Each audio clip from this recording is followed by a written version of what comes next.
Exercício número 4, o último exercício da nossa lista. O exercício é um pouquinho diferente, introduz uma questão aqui que é importantíssima. Exercício 4 assim diz: um perfil HP 200 por 53 possui 5 metros de comprimento. Eu vim aqui e escrevi 5 metros, 500 centímetros. Ele é birrotulado. Quando diz que é birrotulado, ele está preocupado com a rótula. Em não falando nada sobre translação, eu considero impedido. Então, birrotulado na literatura de estruturas é uma situação como essa. Uma situação como essa, e você tem aqui o tamanho dele, 500.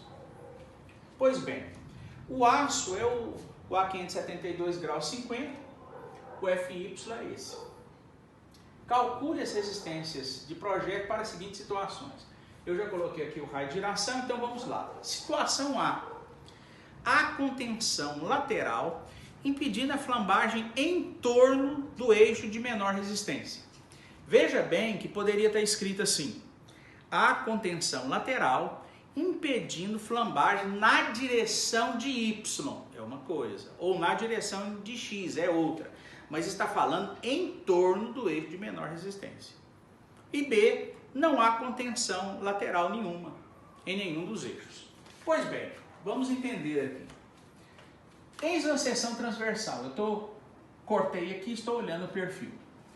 Se falasse que ele está travado impedindo movimento em X, significava, olha só, se ele não pode mover em X, ele não pode mover em torno de Y, porque olha a situação, ele não pode mover em torno de Y. Se o travamento desce na direção Y, ele não moveria em torno de X. Como que você vai entender bem isso? Depois que você fizer quilos e quilos de exercício. Não é fácil não, você tem que fazer vários e treinar. Mas vamos lá. A letra A diz que há uma contenção lateral impedindo a flambagem em torno do eixo de menor resistência. Qual que é o eixo de menor resistência? Se você for lá no catálogo, todas as propriedades lá, inércia, raio de giração, tudo que é em torno de Y é menor do que X. Olha o raio de giração em X, como ele é maior do que o de Y. Então significa que o pilar é mais frágil aqui neste sentido do que nesse. É aquilo que explicamos.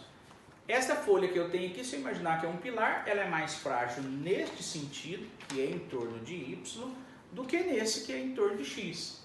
Então é essa a situação. Mas fala que ele está impedido de mover em torno de Y. Permita-me exemplificar isso. Imagine a seguinte situação. Você tem o pilar aqui, aí você tem aqui, por exemplo, um reservatório ou um muro de arrimo e faz uma parede de concreto. Essa parede que é de concreto encastada no pilar. Aqui é o eixo Y. O que vai acontecer? Quando esse pilar quiser mover nesse sentido, ele pode mover. Quando ele quiser mover nesse, essa parede impede. Então veja que agora eu estou mudando a situação. Nesse sentido, o próprio exercício está dizendo na letra A que não há movimento. Ora, se não há possibilidade de ter flambagem em torno de Y, eu não preciso considerá-la. Como que eu considerava X e Y, eu não estou considerando Y. Na letra A eu só vou considerar o quê? X, em torno de X. E vamos lá? Então eu vou determinar. Primeira coisa que eu vou descobrir, a esbeltez. Lambda X é o meu Kx, Lx, raio de giração em X. Quanto que é o meu K? Se ele é biapoiado, vá lá na tabela E1, página 125, você vai descobrir que é 1. O L é 500, o raio de giração em X é 8,55. Ora, o meu lambda X tem o seguinte valor. Já fiz aqui, para adiantar, vamos lá. Resolvendo isso aqui, você descobre que o lambda x é 58,47. É menor que 200, então eu posso continuar o exercício. Veja bem, a primeira verificação em esbeltez é essa. Por que eu não estou verificando em torno de y? Porque o exercício está falando que não pode haver a flambagem, o exercício está garantindo. Vai ter casos que eu terei que verificar em relação a um e outro e analisar. Agora, eu tenho o primeiro exemplo que a situação em relação a Y, é diferente da relação em X. Nesse primeiro momento, o exercício já está anulando a possibilidade aqui. Em outros exercícios, ele não vai anular, e nós temos que analisar os dois. Então, aos poucos, eu vou introduzindo essas alterações, esses novos conceitos para todos aí. Então, vamos lá. Feito isto, eu venho com a segunda verificação, que é a minha flambagem local.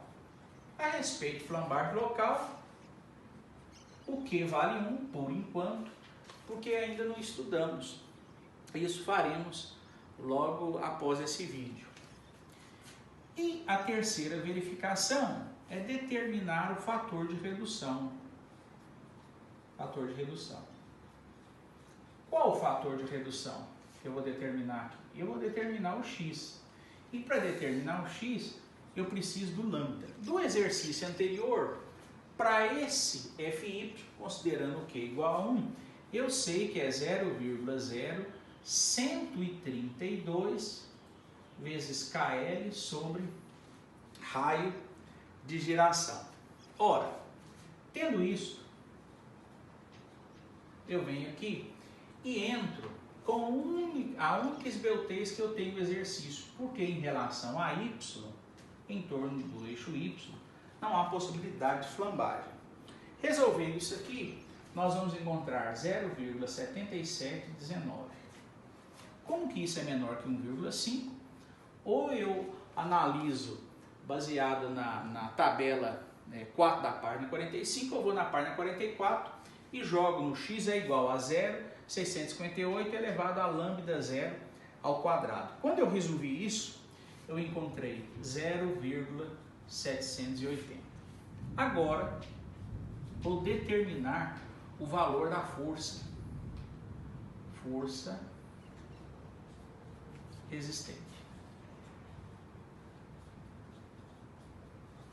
Quanto que vale essa força? MD é igual a X, Q, AG, FY sobre gama A1.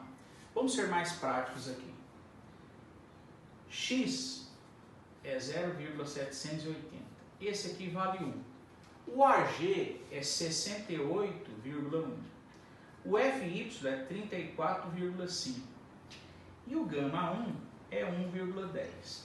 Resolvendo tudo isso aqui, você encontrará um ND igual a 1.665,97 kN. Só para os senhores terem uma ideia, aqui está dizendo então que um pilar de 5 metros, um pilar de seção de 200. Isso aqui, senhores, é pouco mais que 200. Se a memória não me falha, é 206 por 204 milímetros. Então, praticamente 20 por 20. Ele resiste isso aqui. Para você ter noção disso em toneladas, multiplique isso por 100. Quando eu multiplico por 100, essa vírgula sai daqui, vem para cá, significa um pilarzinho 20 por 20 em aço. E lembra que não é maciço não, ele é vazado. Seção, aqui ó, é uma seção I. Esse pilar aguenta de compressão, com 5 metros de altura, 166,5 toneladas. Vamos agora, no próximo vídeo, resolver a linha B, a letra B desse exercício.